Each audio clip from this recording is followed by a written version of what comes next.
Major ডালিমের interview নিয়েছে criminal রাজাকারের গোষ্ঠী রাজাকার কুখ্যাত নেড়িকুত্তা 24 ঘন্টা মিথ্যা কথা বলে। এই কুকুরের বাচ্চার আমি নাম নিতে চাই না, ওকে? তার নাম নিয়ে আমি ভাইরাল করতে চাই না। এই কুত্তার বাচ্চারা যে যেখানে পাবা তাকে শুধু ছোট মারবা, ঝুঁকা মারবা, মিথ্যুক ধোকাবাজ। এটা মেজর ডালিম নয়, এটা বানানো গল্প। 1 নাম্বার প্রমাণ হলো মেজর ডালিমের ওয়াইফকে শেখ কামাল তুলে নিয়ে যায় নাই। শেখ কামাল সেখানে ছিলই না। এটা হয়েছে গাজীপুরের গাজী গোলাম মোস্তফা, তাকে গাড়িতে করে নিয়ে যাচ্ছিল মাইক্রোবাসে তুলে। তখন ডালিমের স্ত্রী এবং তার শাশুড়ি বলল যে না, তাকে একা যেতে দিব না, আমরাও যাব। তখন তারা ঠেলে জোর করে গাড়িতে উঠে গেল, বললো ঠিক আছে উঠেন। তখন ওর শাড়ি এবং ওর শাশুড়ি, ডালিমের শাশুড়ি এবং ডালিমের বউকে ওই গাড়িতে করে ওরা নিয়ে গেছে। যদি ডালিমের শাশুড়ি এবং ডালিমের স্ত্রী গাড়িতে না উঠতেন, হয়তো বা রাগের মাথায় গাজী গোলাম মোস্তফা তার লোকজন মিলে সাভারের ওই দিকে নিয়ে গেছিল, ওই দিকে মেরে ফেলত। কথা বোঝা গেছে?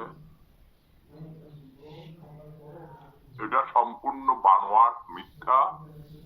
এটা মেজর ডালিম নয়।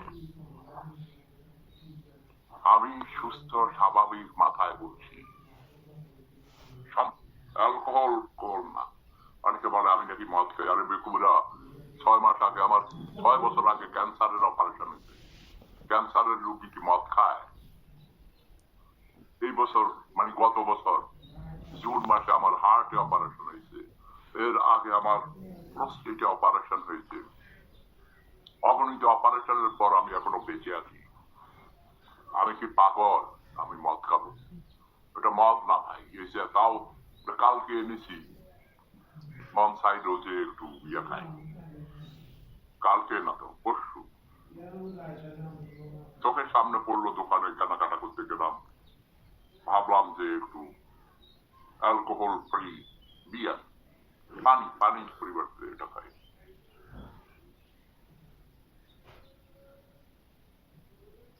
তাহলে এটা কি আম? হ্যাঁ, এক সময় খেতাম মানে সজীব আহমেদ, তখন তো খেতাম। আমি খেতাম না, আমি মদ খেতাম না, মদ আমাকে খেত। সামিনা আক্তার সুমা, ওয়েলকাম। ঘন্টা এসব সময় নষ্ট, ওই বদমাইশ আজেবাজে লোকদের এসব ইউটিউবে এসব দেখবে না। ওটা আমি শতভাগ নিশ্চিত, ওটা রিয়েল মেজর ডালিম নয়, এটা বানানো গল্প। কতিপয় কুখ্যাত রাজাকার, মিথ্যুক ধোঁকাবাজ প্রতারকরা এসব করে অনলাইনে টাকা কামায়, বুঝছ?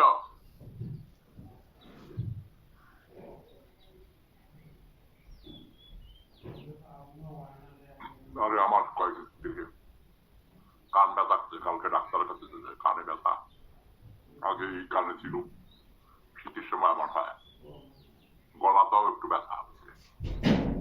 আচ্ছা, আমার